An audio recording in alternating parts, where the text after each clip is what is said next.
On the eastern Mediterranean island of Cyprus, a team of archaeologists are working against the clock. As the diggers slowly persuade the earth to give up its secrets, a decades-old mystery is finally solved. But will they get to every piece of the puzzle in time? It's a scene at odds with many people's mental image of the place. Thanks to its sandy beaches and lively party resorts, Cyprus is these days perhaps best known as a holiday destination. But back in 1963 it was the setting for a bloody conflict, the legacy of which can still be seen. The island has a tumultuous political history stretching back to the dissolution of the Ottoman Empire in the early 1900s. Populated by both Greek Cypriots and Turkish Cypriots, it has long been the center of debate over which country should have jurisdiction. During the First World War, Cyprus was annexed by the United Kingdom. Moreover, although the British offered sovereignty over the island to Greece in a bid to bribe them into joining the war, the offer was rejected by the Greeks. Cyprus therefore remained under British rule. Throughout the first half of the 20th century, around 18% of the island's population identified as Turkish Cypriot. And this, along with historic claims to the land, consequently spurred some Turkish politicians to pursue the creation of a Turkish state within Cyprus. Meanwhile, the majority population of Greek Cypriots wanted the island to become part of Greece. Yet despite pressure from both sides and increasing civil disobedience, the British maintained control of the island until it gained its independence in 1960. For 3 years, the Greek and Turkish Cypriot communities lived uneasily side by side. Then, on December 23, 1963, a Greek Cypriot police patrol stopped 2 Turkish Cypriots to check their documentation. Citizens were already on edge in the wake of proposed changes to the constitution, and this one confrontation quickly escalated into violence across the country. The conflict continued for almost a decade, until a coup in July 1974 placed the pro-Greece Nikos Sampson in power. In response, Turkish forces subsequently invaded and occupied the north of the island, declaring the region a Turkish state. During this period of upheaval, it's estimated that some 150,000 Greek Cypriots and 50,000 Turkish Cypriots were displaced from their homes. Far more sinister, however, was the unknown fate of the 2,000 who disappeared, never to be seen again. For years, many families who'd lost loved ones during the crisis were left to wonder what had become of them. What is more, some of those same people are still without answers today. Consequently, in 1981, the United Nations-led Committee on Missing Persons (CMP) in Cyprus was established as a joint effort between the Greek and Turkish Cypriot communities. The goal of the committee? To investigate reports of missing people and to try and determine the nature of their ultimate fate. More than 2 decades later, the political climate was finally calm enough for the CMP to begin excavating potential gravesites across the island. During 2008, then, the committee launched numerous simultaneous exhumations with the help of the Argentine forensic anthropology team. Since then, the CMP has been able to identify the remains of around 680 individuals. But the families of hundreds more missing men, women and children are yet to receive any answers to the questions that have plagued their families for decades. And they're running out of time. In 2015, 30 bodies were discovered in a mass grave near Nicosia, a city that straddles the green line between the Republic of Cyprus in the south and the self-declared Turkish Republic of Northern Cyprus in the north. Moreover, despite vague tip-offs as to the location, the CMP was only able to pinpoint the grave with the help of a 94-year-old local woman. The old woman, a shepherdess, had remembered the burial from almost 50 years before and had sent the team to the right spot. But as time passes, witnesses to the murders and burials are growing old and reaching the end of their lives. How many more years would we have been able to get this information? CMP Representative Florian von Koenig told the Daily Mail. Our biggest thing we need, information, is increasingly hard to come by. However, in November 2015 a decision was made that may help the CMP in its race against time. Mustafa Akinisai, the leader of the Turkish Cypriot community, announced that the team would gain full access to 30 potential burial sites in military zones in the north of the island. In fact, By August 2016, scientists from the CMP were hard at work excavating skeletons from just such a site. Once exhumed, the bodies will be subject to a rigorous process of DNA testing to determine their identity. If possible, too, their relatives will be informed. Among the people who have subsequently found closure is Erdinker Dagli, who heads a local missing persons group. His father's body was among 80 finally recovered from a mass grave close to Limassol, on the south coast of the island. In 2014, Erdagli was at last able to give his father a decent burial. Today, peace talks between both parties are fostering a positive environment that the CMP hopes will help it bring closure to even more families. Every missing person is a symbol of what we did to each other, CMP member Gulden Plumer-Kirkuk told the Daily Mail. Our work needs political will to continue. A recent discovery in Istanbul has archaeologists and historians excited about the potential insights into ancient Greek and Roman mythology. A statue depicting the god Pan was found in the Turkish city, and it has already provided valuable information about the religious beliefs and practices of the ancient world. Pan, the god of the wild, shepherds, and fertility, was a popular figure in ancient Greek and Roman mythology. He was often depicted as a satyr with the legs and horns of a goat, and he was known for his mischievous and playful nature. Pan was also associated with music, and he was said to play a magical flute that could cause both humans and animals to dance uncontrollably. The statue of Pan that was found in Istanbul is believed to date back to the 2nd or 3rd century AD, during the Roman period. It was discovered during excavation work for a new metro line, and it is now being studied and analyzed by experts in the field. The statue is made of marble and stands at just over a meter tall. It depicts Pan in a standing position, with his right hand raised in a gesture that is thought to represent a musical instrument. The left hand is missing, but it is believed to have held a flute or another instrument. One of the most interesting aspects of the statue is the way that Pan is depicted. Unlike many other depictions of the god, he is not shown with the legs and horns of a goat. Instead, he appears to have a more human-like physique, with only small goat-like features such as pointed ears and a short tail. This has led some experts to speculate that the statue may have been created during a period when the depiction of Pan was shifting from a more animalistic form to a more human-like one. It is also possible that the statue was created for a specific purpose or context, such as for use in a private shrine or as part of a larger religious ceremony. The discovery of the statue has also provided valuable insights into the religious practices of the ancient world. Pan was often associated with fertility and was worshipped in many different contexts, from rural shrines to urban temples. The fact that the statue was found in Istanbul, which was known as Constantinople during the Roman period, suggests that the worship of Pan may have been more widespread than previously thought. In addition, the statue provides valuable information about the materials and techniques used in ancient sculpture. Marble was a popular material for statues during the Roman period, and the quality of the carving on the Pan statue suggests that it was the work of a skilled artisan. The discovery of the statue has also sparked renewed interest in the study of ancient Greek and Roman mythology. Pan was a popular figure in both cultures, and his story has been retold in countless works of art and literature over the centuries.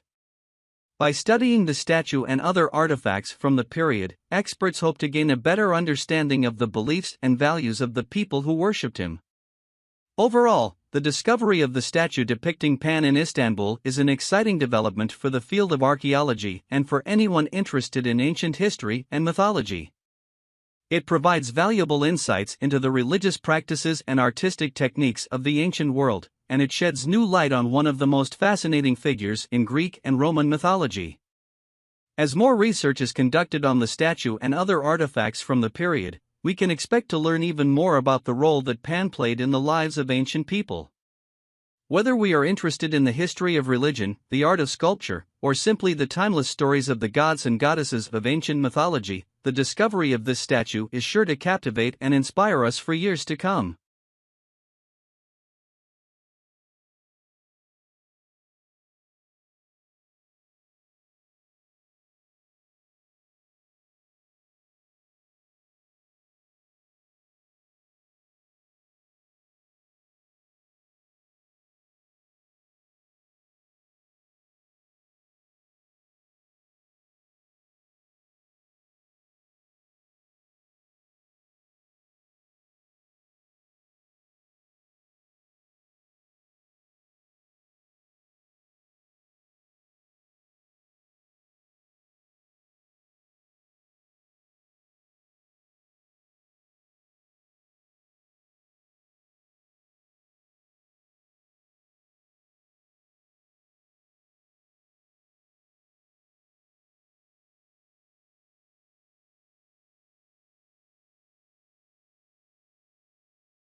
A well-preserved 3,000-year-old sword was recently found in Germany, and it has caused quite a stir in the archaeological community.